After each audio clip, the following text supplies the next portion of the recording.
This is the Straight Outta BS podcast. I'm Jordan Von Erickson.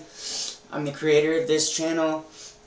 Sorry about my hair, but I figured I would give a brief, because my entire story about my entire experience at SpringCreekLodgeAcademy would take, I feel like it would take like a day or more to fill in all the gaps, but I'm going to give a brief layout of my time there and my experiences there, just to hopefully make it easier for people to talk about their stories once they have heard the gist of my story. And yeah, I think it might help a little bit. So anyways, I'm Jordan Von Erickson. I got sent to Spring Creek Lodge on January 23rd, 2007. I was there 22 months. And I apologize for the sniffling. I don't know what it is, if it's something wrong with my body or something like that. It might be a nervous tick, I'm not sure.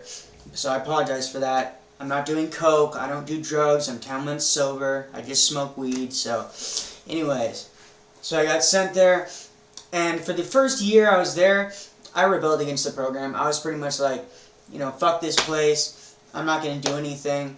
I'm going to be so bad that my parents will have no other choice than to pull me. And so I fucked around and rebelled for about a year. And when I was about, I'd like spend the majority of my time in study hall / worksheets. In between there and intervention, I spent about 4 or 5 days in intervention one time. Just like getting restrained, flipping out, cussing at people, doing everything that I could to, you know, as I thought, you know, get pulled sooner. And so eventually they said, you know, if you don't start shaping up, we're going to send you to Jamaica, Tranquility Bay. And I had heard rumors that over there, they can break your arm, there's not child protection laws, any of that. And so I pretty much got scared straight into falling in line, and essentially I'll do anything that you tell me to get back home, is essentially what happened. And so I started working my program about a year in, got through all my seminars except for principles the first time. So really when I started to work my program and decided that I needed to get the fuck out of there, the rate I was going, I was either going to get sent to Jamaica within the next month or so, or I was going to be forced to go to the 18 and over program after I turned 18, because for people that had commitment letters written, which a commitment letter is essentially a letter that your parents write saying, we're dedicated to our son or daughter graduating from this program. Nothing he says, does, any of that is going to change our mind. We're fully dedicated to him graduating, essentially. So, because my parents had sent me a commitment letter about 2 or 3 months into my stay there, I knew that if they hadn't pulled me by then, and I did get sent to Jamaica, or even if I stayed there, I would go to the 18 and over program until I graduated. So I was like, fuck this, I'm going to do and say whatever I have to get out of here. So started working my program, got through my seminars, and eventually got up onto the team, upper levels, started, you know, consequenting people. But my take on the consequenting people was, I'd take certain people that got picked on a lot by other people, other staff members, all of that. I would essentially weed out and find out is a better word, who the people that were being targeted in that family was, and I would essentially put them under my wing. I'd protect them. Well, not exactly protect them, but if they were getting consequences, I would go over the consequences, and I might give it to them. I might just coach them. So the people that got picked on the most, I would coach the most, because I knew what it felt like to be in that position, because I had been a rebel for about a year in my program. I knew what it was like to be singled out in a family like that. I knew how difficult it was to want to work my program when everybody was against me, and I felt like the world was against me, literally everybody there. Because once you start acting out like I was acting out, you know, people know your name. Like, everybody on the facility knew my name. They knew I was a troublemaker, okay? So, people would look at me and be like, that's what not to do. So, I would try and coach the people that got picked on the most, because that was me. I saw myself in those people.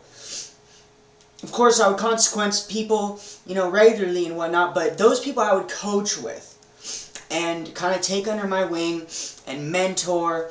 And I even told several students when I was on upper levels, there was a kid there. I don't want to drop his name because I'm actually trying to communicate with him right now. I'm trying to get him on the podcast so he and I can talk about, because he was one of those people that I took under my wing.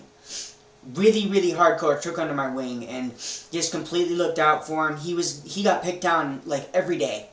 He had an accent, he was Russian, and he got picked on because of his accent, because of just about everything. And so, I would coach people like that, and I would take them under my wing and help them, and really, like, when I got on the upper levels, I was just like trying to be a mentor, and I told this kid in particular and several others that were often getting removed and going to intervention and study hall similar to me.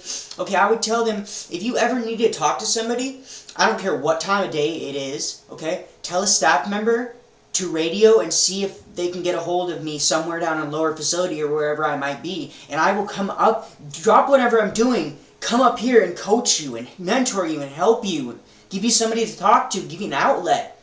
Because I know sometimes it feels like there's nobody to talk to, and that the world's ending, and that there's nothing you can do even if you wanted to because you're fucking stuck in this program.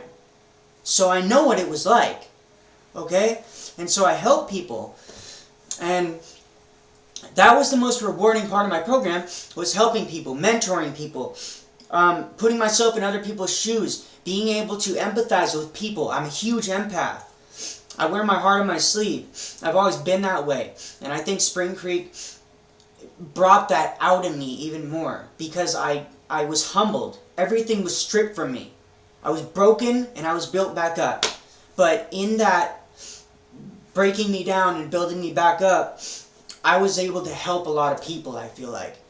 And especially when I staffed seminars, I'll say that when I staffed seminars the first time, that was the most rewarding thing, I think, because at the end of the first time I staffed a seminar, I had people coming up to me, hugging me, crying, telling me how I was one of the only people that was able to get through to them and like help them open up. And how once they heard about my traumas and the things I've been through, it helped them open up and to not feel so alone, and that they could tell their story and not be afraid of being judged, or because you feel judged when you're in a seminar. That's one of the most judge-filled places. I mean, anybody that's been through the seminars knows that. They'll point you out. They'll literally, if you're not talking, if you're not showing up, like they said, for the seminars, they would point you out and say, hey, you, stand up. I haven't heard anything from you this whole seminar. How about you tell us how you blank, blank, blank, blank, blank, okay? And they knew your traumas. These seminars knew everybody's traumas before all the teens would get there. So they know each and every one of our individual traumas and what triggered us and what our image was at home and all this different stuff. So if you weren't showing up, if you were being quiet and just thinking, oh, I can just sit back and just, slide through this seminar, it's not going to happen, man. They would call you out and be like, you're not showing up. How about you talk about this problem, for me, okay? I'm just going to put it out there. I was raped when I was 7 by my babysitter, okay? So when I went there, one of the first things I did in the seminar, once I realized what was happening, is I stood up in front of everybody and I was just like, look, check it out. This is what happened to me, okay? And I stood up in front of everybody and just said it and laid it out. And by doing that, as soon as I did that, people started to open up. And so once I saw that and the impact I could have on people and helping to better people, it was a super shitty situation to be in. It was a super shitty place to be. But once I got in the upper levels, I saw that I could help people. I was actually able to mentor people and coach people and help people as much as anybody could help anybody in that place. I was trying to do it. And I know there's going to be, there's always going to be a lot of people that would be like, oh, fuck you because you consequenced me. Well, you know what? I was just trying to do what I had to get out of the program. I believe that I wasn't an asshole towards people. Like, there was a lot of people that were complete assholes and would just consequent everybody. Okay, I felt like I was fair for the most part. For the most part. And if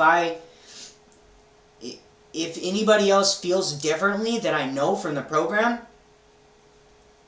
you're open to your opinion. I'm not going to attack somebody because they disagree with me. I feel like we need more unity in the world right now. I feel like our world is shattered. It's shattering right now. And people are pushing away from each other. And I don't really want to go into the whole politics of anything right now because this is YouTube and I don't want to get demonetized. I don't want to get my videos taken down mostly.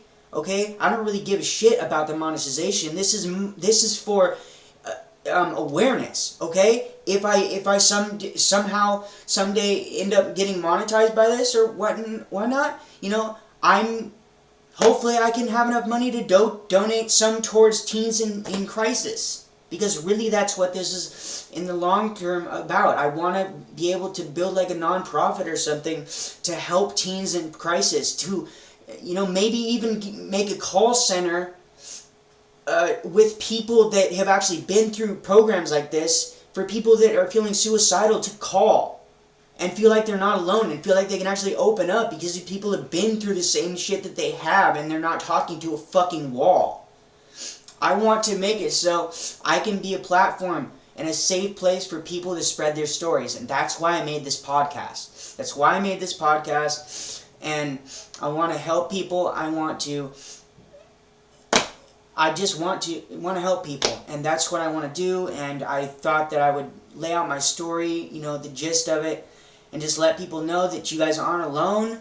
It warms my heart that I'm getting so many people that want to be interviewed. I hope I continue to get more. I hope we can get this thing to take off the ground and we can reach a lot of people and open the eyes to these people that have their eyes closed about what's going on in these schools, the good, the bad, and the ugly. Okay, this is a no-filtered podcast. I'm not off no bullshit. I really want to help people. And I really want to give people a platform to share their stories. So thank you for listening. And once again, I'm Jordan Von Erickson. If you want to be interviewed, reach out to Straight Outta BS podcast, at gmail.com. And we will coordinate a time to be interviewed. Other than that, I plan on doing eventually a whole deep dive into my story. I'm just not completely compartmentalized on everything. There's a lot of stuff that I repressed from my time there. I'm actually I'm still working with therapists and stuff like that to, how do I word this? To re-remember, I guess is a way to put it. What exactly happened to me there fully, because there's parts of it that I remember, and then there's parts that I don't know and that I repressed, and so I want to, when I make my video, to encompass everything, and I have such OCD that I feel like no matter what length of video I do, or how many things I put in it, I feel like there's always going to be something missing, and that's just my OCD, and my perfectionism, and that came from the program. Like, literally everything there, you have to be perfect, you have to have your baskets perfect, you have to have your bed perfect, everything perfect. If it's not perfect, you need to get it perfect. What is wrong with you?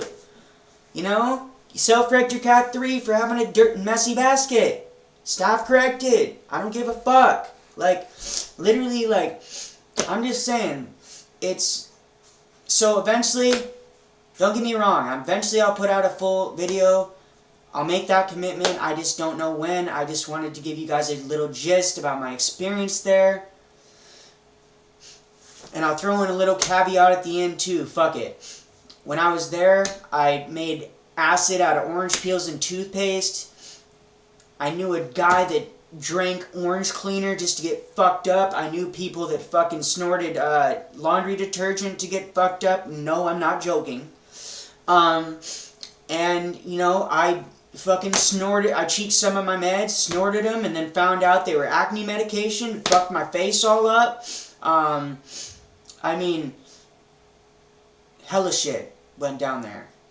And I just wanted to give a little gist, little overview of my time there, so people feel less afraid to share their story. So, I'm Jordan Von Erickson, and I hope you guys have a wonderful night.